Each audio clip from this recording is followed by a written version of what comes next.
Salam kerahiman. Hari ini kita ketemu di tanggal 10 April. Kita akan baca dari 589 dan 595. 589 kita mau belajar percaya penuh pada Allah. Kita mulai ya, 589. Kasih mengenyahkan ketakutan dari dalam jiwa. Sejak aku mulai mengasihi Allah dengan seluruh hidupku dan dengan segenap kekuatan hatiku, ketakutan telah meninggalkan aku. Bahkan, kalaupun aku harus mendengar hal-hal yang paling menakutkan mengenai keadilan Allah, aku sama sekali tidak akan takut terhadapnya, sebab aku telah mengenal Dia dengan baik. Allah adalah kasih, dan Roh-Nya adalah damai. Kini aku melihat bahwa perbuatan-perbuatanku yang telah mengalir dari kasih lebih sempurna daripada semua yang kulakukan karena takut. Aku telah menaruh harapanku pada Allah dan tidak takut akan suatu pun. Aku telah menyerahkan diriku kepada kehendak-Nya yang kudus. Biarlah Ia bertindak terhadapku seperti yang Ia inginkan, dan aku tetap akan mengasihi Dia. 595. Seringkali aku telah melihat Allah mencobai orang tertentu dalam kaitan dengan hal-hal yang telah Ia katakan kepadaku, karena ketidakpercayaan itu melukai hati Yesus. Pernah aku melihat Allah mencobai seorang uskup agung karena ia menentang maksud Allah dan tidak mempercayainya. Ketika itu aku merasa kasihan terhadapnya dan memohon kepada Allah baginya. Dan Allah meringankan penderitaannya. Allah sangat tidak senang dengan sikap kurang percaya kepadanya. Dan inilah sebabnya banyak jiwa kehilangan banyak rahmat. Ketidakpercayaan melukai hatinya yang teramat manis, yang penuh kebaikan dan kasih yang tak terselami kepada kita. Seorang imam hendaknya kadang-kadang kurang percaya supaya dapat lebih yakin akan anugerah yang diberikan kepada jiwa tertentu. Dan ketika ia berbuat demikian untuk mengarahkan jiwa itu kepada kesatuan yang lebih mendalam dengan Allah, kehendaknya memang mendapat pahala yang besar dan tak terselami. Tetapi ada perbedaan yang besar antara sikap ini dengan sikap tidak hormat dan tidak percaya akan rahmat ilahi yang diperlihatkan oleh suatu jiwa hanya karena ia tidak dapat memahami atau menyerap hal-hal itu dengan akal budinya. Sikap yang terakhir ini tidak menyenangkan hati Tuhan. Aku sangat merasa kasihan kepada jiwa-jiwa yang menghadapi imam-imam yang tidak berpengalaman. Kasih mengenyahkan ketakutan dalam jiwa. Kalau kita tahu Tuhan mengasihi saya, maka nggak perlu ada yang ditakutkan lagi. Tuhan yang Maha Kuasa, Maha Esa, Maha Pengampun, Maha Murah mengasihi saya. Saya nggak perlu takut apapun. Sejak aku mulai mengasihi Allah dengan seluruh hidupku dan dengan segenap kekuatan hatiku, ketakutan telah meninggalkan aku. Sebaliknya ya, kalau kita juga sungguh-sungguh mengasihi Allah, dengan segenap kekuatan, dengan seluruh hidupku, kita sungguh-sungguh mengasihi Allah, berserah pada Allah, maka kita juga nggak perlu merasa takut apapun. Allah mengasihi saya mengasihi Allah. Jadi apa yang perlu ditakutkan lagi? Nggak ada yang perlu ditakutkan lagi. Allah adalah kasih dan Roh-Nya adalah damai. Kalau kita dipelihara Tuhan, Roh Kudus menjaga kita, maka kita akan merasa damai. Aku melihat bahwa perbuatan-perbuatanku yang telah mengalir dari kasih lebih sempurna daripada semua yang kulakukan karena takut. Kita melakukan perbuatan, contoh yang gampang, di rumah lah ya, masak di dapur. Saya harus masak, karena kalau enggak cepet-cepet masak, nanti suami saya pulang, dia pulang kerja belum siap untuk makan malam, nanti dia marah. Ya. Masak, ya. Beda dengan Saya berpikir bahwa sebentar lagi suami saya pulang, saya perlu menyediakan apa yang dia butuhkan. Ya minimal dia butuh makan malam karena sudah kerja seharian. Nah, dengan dasar saya mau memberikan kasih, mau memberikan perhatian, mau melayani dia, pasti hasil masakannya beda. Antara yang kita lakukan dengan kasih dengan yang kita lakukan dengan ketakutan, hasilnya beda. Kalau nggak percaya coba ya. Bapak Ibu yang melakukan segala sesuatu dengan terpaksa, dengan karena takut, pasti beda dengan kalau kita melakukannya dengan ikhlas, dengan tulus, dengan mengasihi. Aku telah menaruh harapanku pada Allah dan tidak takut akan suatu pun. Suster Faustina percaya penuh pada Tuhan. Sehingga dia katakan dia menaruh harapannya pada Tuhan dan dia udah gak perlu takut apa-apa lagi. Aku serahkan diriku pada kehendaknya. Biarlah ia bertindak kepadaku seperti yang ia inginkan dan aku tetap akan mengasihi dia. Ini suatu keputusan. Bukan saya ikut Tuhan kalau hidup saya enak. Kalau hidup saya gak enak, wah saya kenapa harus ikut Tuhan? Misalnya contoh seperti itu ya. Tapi apapun yang terjadi, dia, Suster Faustina katakan, pokoknya aku ikut Tuhan. Ada teman ya cerita ke saya, dia bilang, dia oleh istrinya diajak untuk masuk ke Katolik. Istrinya berdoa buat dia selama 16 tahun, supaya dia merasakan, dia kenal sama Tuhan Yesus. Dia berpikir, ikut Yesus nggak jadi kaya. Padahal dia pengusaha, dia mau usaha, dia mau jadi orang kaya.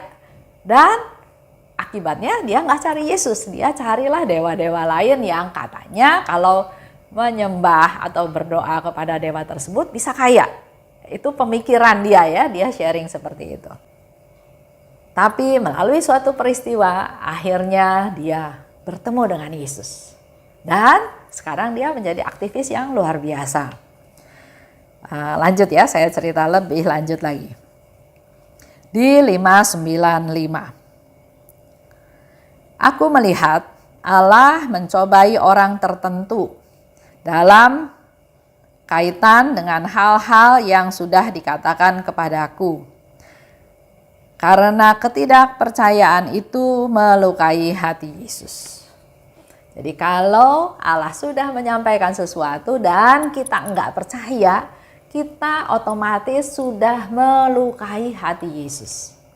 Dan di 595 ini Suster Faustina cerita, sharing tentang seorang uskup agung. Allah mencobai orang tertentu dan yang dicobainya itu adalah seorang uskup agung. Karena uskup agung ini menentang maksud Allah dan tidak mempercayainya. Suster Faustina melihat betapa si uskup agung ini sangat menderita karena dia nggak percaya sama Tuhan, dia menentang ya. Dia berdoa pada Allah, dia mohon supaya Tuhan meringankan penderitaannya. Dan memang akhirnya Bapak Uskup itu diringankan penderitaannya karena permintaan Suster Faustina. Uskup ini menentang maksud Allah. Hal ini berkaitan dengan rencananya Suster Faustina mendirikan kongregasi baru. Suster Faustina mohon pada Tuhan untuk dia dan Allah meringankan penderitaannya. Jadi kita pun bisa berdoa mohon Bapak meringankan penderitaan dari saudara-saudara kita. Dari musuh kita juga, siapa aja yang kita mau doakan. Kalau kita sungguh-sungguh mohon dan bukan untuk kepentingan saya ya, untuk kepentingan orang itu, maka Tuhan pasti lebih peduli. Dan Tuhan mengabulkan doa Suster Faustina supaya Uskup Agung itu penderitaannya diringankan. Ketidakpercayaan melukai hatinya. Inilah sebabnya banyak jiwa yang kehilangan rahmat. Suster Faustina juga sedih sebetulnya, tahu banyak orang yang gak percaya. Kalau kalian gak percaya, maka itulah yang menyebabkan banyak orang gak menerima rahmat Tuhan. Pertama, nggak percaya Tuhan itu melukai hatinya. Dan yang kedua, kita juga rugi karena dengan kita nggak percaya, maka kita kehilangan rahmat yang sudah Tuhan sediakan buat kita semua. Sikap tidak hormat dan sikap tidak percaya akan rahmat ilahi karena dia tidak dapat memahami atau menyerap hal itu dengan akal budinya, maka sikap ini tidak menyenangkan hati Allah. Jadi dalam hal ini ya, dia nggak percaya. Dia juga nggak menghormati akan rahmat tersebut. Tapi hal ini mengecewakan Tuhan karena dia tidak hormat dan tidak percaya, dan juga dia nggak mau memahami atau menyerap dengan akal budinya. Jadi segala sesuatu yang terjadi itu mari kita ambil, kita renungkan, kita hayati.